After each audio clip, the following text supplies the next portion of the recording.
Since the major, the top 5 teams haven't met each other fully at any LAN competition since. They're either jealous, uninformed, or idiots. And you don't want to hear from any of those 3 people. Hello, welcome back. And we've got a little special today because we've got a preview. We have. A yes, preview for DreamHack Dallas. For DreamHack. You don't remember that? It took me a minute. You're as old as I am. You should remember Dallas from the 80s. Yeah, I was wondering why. They did. And the only reason I bring this up, if you haven't checked it out already, right, go and check out DreamHack's announcement of the talent. What have they done? Because it's the music from Dallas, and they've used the same 80s scrolling screen, split 3-screen things with famous pictures of the players. Oh my God. Of the talent. It is genuinely fun. For me, as someone who grew up with Dallas in the background, my mother used to watch it all the time. American soap opera from the 80s. Go and watch it. Very funny, very good. No, that's my childhood. But nobody watching will know this, by the way. No, I know. But it also includes what's known as the Bobby Ewing comeback. All right, which has been used in films and TV ever since. Basically, he got shot and died in one series. The series then plummeted in viewers, and at the end of the next series, they showed him he was back on the show. How did he come back from the dead, you ask? Good question. The Bobby Ewing. That's what they call it, the Bobby Ewing. Because at the start of the next season, pan shot across to man coming out of shower is now Bobby Ewing. Wife comes over and says, Bobby, I had the most terrible dream. I dreamed that you got shot and died. What the fuck is going on? You mean the whole of the last season didn't actually happen and it was all your wife's dream? Yes, that's exactly what we did. That was Dallas in the 80s, by the way. Okay. I mean, just giving a little preview. But anyway, DreamHack did a marvellous job of, their usual candid humour. Yeah, but they're travelling all over the world and they're fantastic. But what you're saying is I'm right. mildly jealous, actually. I need to go and do another DreamHack at some point. I haven't done one in ages. DreamHack. Shout out. Oh, or Ben, actually. Yeah. Or Ben. Probably Asian. Give him a call. Probably Asian to do a better job. Yeah, but I'm actually really enjoying seeing DreamHack travel the world because it was so often a Swedish thing. Yeah. Right? Yeah. And now they're all over the place. Yeah. And now they're taking that DreamHack sort of wackiness. And the vibe and the comedy. It's nice. Yeah. I like it. I enjoy that. Yeah, but let's talk about the Counter-Strike very quickly. I mean, I think it should be really competitive. Some really good teams. Obviously, I think the first thing you talk about is the fact that the teams that aren't there, again, because it seems like since the major... No, in fact, I'm pretty sure since the major, the top 5 teams haven't met each other fully at any LAN competition since. And this is going to be no different. No slight on DreamHack. We've been held in suspense for a long time. Astralis not here, Na'Vi not here, so okay, fine. But there is some good teams, some really good teams, and it's a very competitive field, 16 teams. There's also an Argentinian team here. Really? Isurus Gaming, yeah. They were... I remember these guys from like 2011 or 2012. They formed a League of Legends team. I think they're still doing League of Legends in South America, but I'm not a big... I don't follow the scene down there.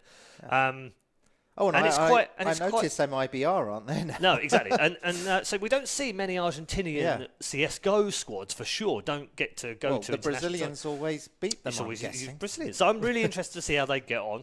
Isurus, by the way. Do you know what that means? No. Shark. Okay, that would be the shark logo we're looking at. It's actually a mackerel shark. Okay. Isurus. I don't know what that is. It's a fast shark. Okay. It swims really fast. In fact, I think it is the fastest... No, it's not the fastest fish. It's the fastest shark in the world. It's called a mock or mackerel shark. It's the fastest fish in the world. And how does this relate? It's the fastest shark because they're going to be fast gunslingers. That's why they're called Isurus. Okay. See, fast gunslingers. That fish, by the way, swims at 60 miles an hour. 60 miles an hour through water. This is why I don't go near the sea. Yeah. No, I wouldn't go near the sea when those things are in it. But they're still not the fastest fish in the world. Okay, go on then. I don't know. It's some pike or marlin or the ones with the swords on the end of the nose because they're aerodynamic. It's probably a marlin. I don't know. Why are you asking me fish stuff now? Right, but I'm not a fish expert, Sujoy. Okay, we have a great squad, a great set of teams here. Yes, we do. Right, but I mean, this is kind of, I always ask this is in Dota we tend to see the top teams play each other a lot. In Counter-Strike, we don't really see this except at the majors. I mean, recently we don't. It used to be a thing where you go to every event and the top 6 to 10 teams would always qualify for it, and you just see them regularly, and you see a lot. I'm actually quite intrigued that we don't see them together right now. Well, we get to see other teams for one thing, and the second thing is we're building the suspense for the major now. Yes. Where they're all going to meet again. Yes. So is it a good thing, or are we missing great matches here? I think it's okay. Yeah. I mean, I would like to see them battle off against each other, but it's a bit... It's a bit like the Premier League, right? You want to see a team play another team, and you're guaranteed to see them. If you only follow the FA Cup, though, then you're probably going to be fairly disappointed that your team doesn't play a specific other team. Yeah. Because it probably won't happen very often. Well, Unless you're a Newcastle fan like me, and we meet Brighton every bloody year. But normally, it doesn't happen in the FA Cup. So, which one do you want? Do you want the regular play that means that they always meet? I don't know. I like a bit of suspense. Well, I think it's nice to be able to figure out who's the best in the world and not actually have all the data in front of you, but go on more like a little bit more like Thorin does, where he's more. It's not purely on gut and instinct, but there is an element of gut and instinct there as to. Well, I think these players are playing this map better and this map better and this map better. I think they have 5 of the 7 maps in the pool where they're really strong and maybe they're good on the other 2, and measure them in different ways. I like that. It keeps the industry interesting. Well, Astralis aren't there. No, they aren't. So that means actually picking your favourite. Yeah, it's quite interesting now. I mean, based on form, he'd probably go with someone like Ents. Well, they did just beat Astralis. Exactly. So, although people have been saying, well, that was just wasn't the real Astralis, wasn't a major, blah blah. Forget it. It's a great achievement for the boys from Ents, and I don't care where you beat Astralis. As long as it's on LAN, I don't really care about online. Oh, they beat them on Nuke as well. Yeah, if you beat them online and beat them on LAN, then you're good. If you beat them on Nuke, on LAN, then that's great as far as I'm concerned. Like, forget anything that anyone else says. They're either jealous, uninformed, or idiots.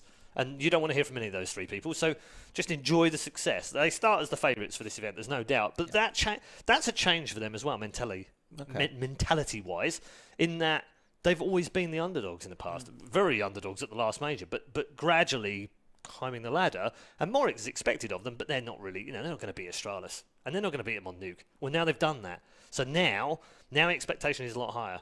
And they go to this one as one of the favourites for the tournament. So I want to see how they cope with that. Do you not fancy Liquid after Australia? Well. They were so good. I do. But see, Sydney's always difficult to judge because it's a phenomenal event with incredible crowd and incredible interaction, and it's one of those events that I really like to go and do myself. But I don't necessarily feel that the quality of the Counter-Strike was necessarily the best at all times. Okay. And so it's harder to judge in the sense of, okay, this team won it, they must be the best team around at the moment. It's not quite as straightforward as that. I'm not saying Liquid played badly, they didn't, but I think there's more. I think they can do better.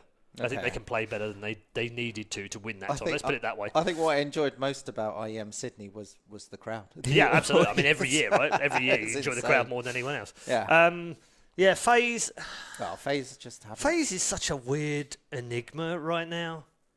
They've now got Neo in there, so it's just add another legend. So I think basically to qualify to play for FaZe, you need to be a legend. I've worked that out now, right? You have to be a legend. If you go back 4 years ago, maybe 5 years ago, and you look at this lineup, Rain, Nico, Guardian, Olaf Meister, Neo, you'd just be like, oh my God, no one will be able to beat this team. That's insane. You can't put those 5 on the same team. That's nuts.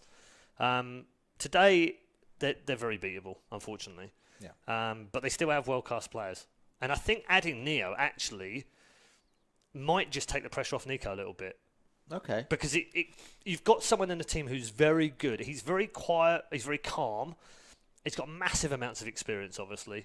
He's been the best player in the world. He knows what it means to be in a team and play for the team, not himself.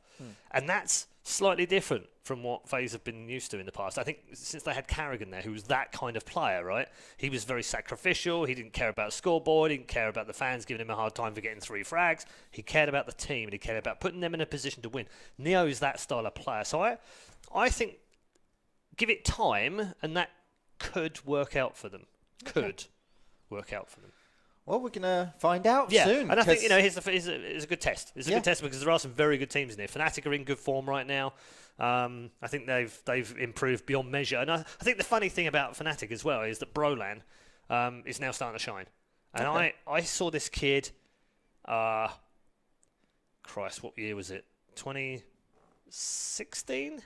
Maybe 2017. I can't remember. I did a month in Sweden where we worked with gamers. It was a TV program. It was a TV reality show. Brolan was one of the competitors on that team. Really? He got to the final and his team lost in the final. But when they pushed me and said at the end of it, like, who stands out? This kid is going to be big. I think he was like 14 or 15 at the time. Wow. And I was like, I think he can still be really, really successful because he just had everything about him was right. Maybe you inspired him. No, I don't think so. I think it's more like JW inspired him because we had JW on the last day as a special guest, and I'm thinking he highlighted. They're playing together. Yeah, he highlighted Brolan at the time as well. And he said he thinks he's going to be really special. He was well known on the circuit, the underground circuit, FPL. Everyone knew who he was anyway before he appeared on the show. Hardcore CS fans knew who he was. So it's just nice for me to have seen a kid like that do the show, and then now, a couple of years later, 3 years later, he's actually on Fnatic playing with JW and actually starting to shine as well. So it's really cool to see that. Brilliant. Awesome. Well, I guess DreamHack Dallas is kicking off now. Yeah, I'll have it in the corner of my eye while I'm watching ESL One. Oh, yeah, you're going to be in Birmingham. We do tune into these things, funnily enough, especially on the last day when the finals come along. You'll find the talent lounges tend to have a second screen, and we've got something else on that. So probably have some DreamHack on there this weekend. Right, well, but there's Dota, there's CSGO, there's something for everyone. There's so much on every single weekend. Make sure you're following Slasher. He's a knob, but follow him because every Friday he'll tweet out a whole list of stuff that you can watch over the weekend. It's very useful. It's the only useful thing he ever does. Well, stay tuned in and we'll see you soon. Love you, Rod.